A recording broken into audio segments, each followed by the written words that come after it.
Assalamualaikum warahmatullahi wabarakatuh. Kembali lagi dengan saya Zul Erik Henry. Pada kesempatan kali ini kita akan mempelajari tentang React Native, yaitu ada beberapa poin yang akan kita pelajarin mengenai React Native, yaitu styling basic, bagaimana cara mengekspor dan import, lalu bagaimana cara melayouting si React Native, dan yang terakhir adalah position terhadap React Native. Nah, untuk itu yang pertama kali akan kita bahas adalah styling basic.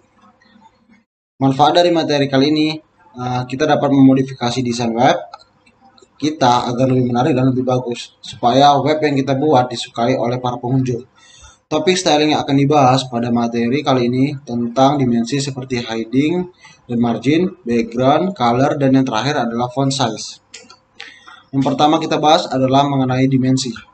Dimensi itu adalah sebuah aturan untuk menentukan suatu objek mengenai tinggi, lebar, dan tebalnya. Dan untuk mengatur lebar, kita bisa menulisnya dengan width di dalam objek style. Dan untuk mengatur tinggi, kita bisa menulisnya dengan height di dalam objek style.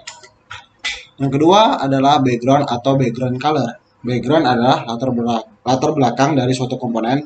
Kita juga bisa mewarnai background sesuai warna yang kita sukai. Dan background bisa diterapkan di semua komponen-komponen yang ada di React Native. Bisa ke gambar, ke teks, dan bisa ke text input. Yang ketiga adalah color. Kita bisa membuat suatu color di teks dan text input. Penggunaan dari color agar bisa diterapin sama dengan aturan style yang lainnya, yakni di dalam objek style. Untuk memberikan warna, ada dua cara. Yang pertama bisa langsung menyebutkan warnanya, dan cara yang kedua dengan kode yang diikuti simbol pagar. Maksud dari cara yang pertama ini adalah kita bisa membuat style, lalu color, dan petik satu, masukkan warna yang mau kita masukin. Contohnya warna hitam, tinggal buat saja black, warna merah kita buat saja red. Dan cara yang kedua ini adalah menggunakan kode heksadesimal. Biasanya saya sering menggunakan cara yang kedua, karena kita bisa masukkan warna-warna yang sebelumnya kita nggak ketahui namanya, namun di sini kita bisa membuatnya. Untuk mengambil kode warna itu, saya biasanya menggunakan website dari Color Hunt. Nah, di sana tuh lengkap banget warna-warna yang unik dan bisa kita ambil kodenya. Lalu kita terapi di React Native. Berikutnya ada margin dan padding. Margin adalah jarak antar kanvas yang ada di layar virtual device kita. Gunanya adalah kita bisa mengatur objek-objek kita sesuai yang kita mau. Dalam penggunaannya, margin ada 4 bagian. Yang pertama adalah margin top untuk mengatur area atas objek, margin bottom untuk mengatur area bawah objek, dan margin left untuk mengatur area kiri objek, serta margin right untuk mengatur area kanan objek. Padding adalah jarak dari suatu komponen dengan objeknya. Penggunaannya dari padding juga sama dengan penggunaan margin. Nah, ada 4 cara untuk mengimplementasikan si padding itu sendiri. Padding top untuk mengatur area atas komponen dengan objeknya. Padding bottom untuk mengatur area bawah komponen dengan objeknya. Lalu ada padding left untuk mengatur area kiri komponen dengan objeknya. Padding right untuk mengatur area kanan komponen dengan objeknya. Berikutnya ada text. Kita juga bisa mendesain teks kita dengan menggunakan style, dan karena kerennya lagi, kita bisa edit teks sesuai ketebalan, ukuran, dan warna teks yang kita mau. Font size adalah aturan style untuk menentukan ukuran dari teks itu sendiri. Nah, kita bisa buat teks ini dengan lebar atau ukuran segini itu menggunakan kata kunci font size. Lalu ada font weight, adalah aturan style untuk menentukan ketebalan dari teks itu sendiri. Kayak mau buat bold, itu bisa kita buat dari kata kunci font weight. Lalu ada color untuk memberikan warna pada teks. Kita masukkan saja color, lalu masukkan kode hexa atau nyebutkan langsung warnanya dalam bahasa Inggris. Nah, ini adalah tampilan penggunaan styling basic yang ada di React Native. Di sini saya menggunakan beberapa komponen kayak text, view, dan style sheet. Mengapa saya menggunakan style sheet? Supaya lebih rapi untuk membuat desain ke dalam sini. Namun di style view ini saya tidak membuatnya menggunakan style sheet agar di sini lebih nampak dan lebih jelas mengapa gambar ini bisa terjadi di layar virtual device saya.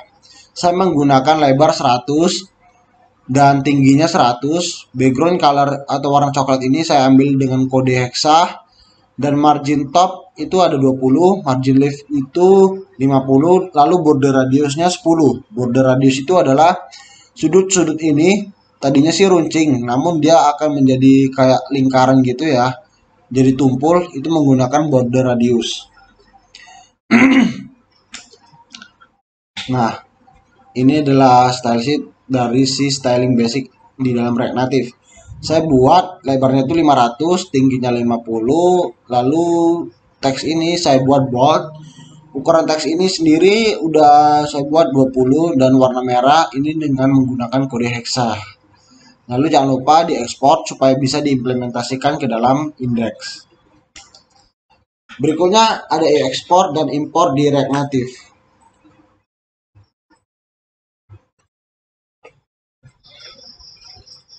Oke, kita lanjut ya tentang ekspor dan import di React Native. Pertama yang akan kita bahas adalah ekspor. Ekspor sendiri adalah sebuah proses untuk memberikan akses kelas code.js kita ke kelas JS yang lain. Secara default, kelas kita itu belum diberi akses atau nggak bisa mengirimkan kode kita ke kelas lain. Import adalah proses menerima kode di luar kelas. Penggunaan ini, setiap kode yang kita lakuin itu sebenarnya selalu menggunakan import. Contoh dekatnya saja, kita mengimport React Native supaya kita bisa menggunakan style atau komponen-komponen yang berasal dari React Native. Nah, ini sendiri adalah contoh ekspor. Saya mengekspor si file kode app.js ini agar bisa diterapi ke dalam indeks. Nah, kalau nggak saya buat ekspor, ada kesalahan.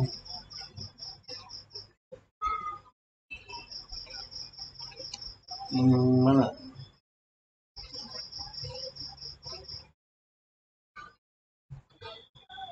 Mohon maaf, tadi ada kesalahan di Google Chrome saya. Nah, ini adalah contoh import. Agar bisa mengambil app registry, kita menggunakan import, kita ambilnya dari React Native. Dan ini tadi kan kita sudah mengekspor si file code app kita. Nah, di indeks ini kita bisa mengimport atau bisa mengimplementasikan kode app.js itu ke dalam kelas ini supaya nanti bisa ditampilkan di dalam virtual device kita gitu ya. Nah, mengapa menggunakan titik dan slice? Itu karena mereka berada di satu folder yang sama, yaitu folder my first app. Nah, selanjutnya ada layouting di React Native. Ada beberapa rules yang dilakukan untuk membuat sebuah layouting ini, yaitu kita dapat mengatur posisi dan flex dari objek yang kita buat. Flex digunakan untuk membuat semua komponen dengan ukuran yang sama. Flex direction digunakan untuk membuat suatu komponen mau dibuat secara vertikal atau horizontal. Jika ingin membuat secara vertikal, kita bisa membuatnya dengan kolom. Dan jika kita ingin membuatnya secara horizontal, kita bisa membuatnya dengan row. Line item, berikutnya ada line item, digunakan untuk memposisikan objek style kita sesuai yang kita mau. Jika star, maka akan rata kiri. Jika center, maka akan ke tengah. Dan yang terakhir itu ada yang namanya justify content, yang akan digunakan memberikan jarak antara objek. Salah satu aturannya yaitu adalah space between. Nah, untuk menampakkan atau bisa mengimplementasikan dari justify content, the flex direction, serta align item. Berikutnya ini adalah contohnya di dalam kode. Nah, kita bawa flex 1 karena ini bakal merata satu semua. Lalu tingginya saya buat 50, flex direction row karena ini membuatnya secara vertikal ya, seperti lurus-lurus ini. Kalau saya buat vertikal flex direction ini dengan row, maka dia akan berbaris secara horizontal gitu, atau kayak ya horizontal, panahnya ke samping ya gitu. Ini adalah panah ke atas atau ke bawah, karena di sini saya buat row. Lalu background colornya itu di sini kalau nggak salah warna hijau. Namun karena ini saya buat flex 1, maka dia penuh layar dari virtual device kita ini.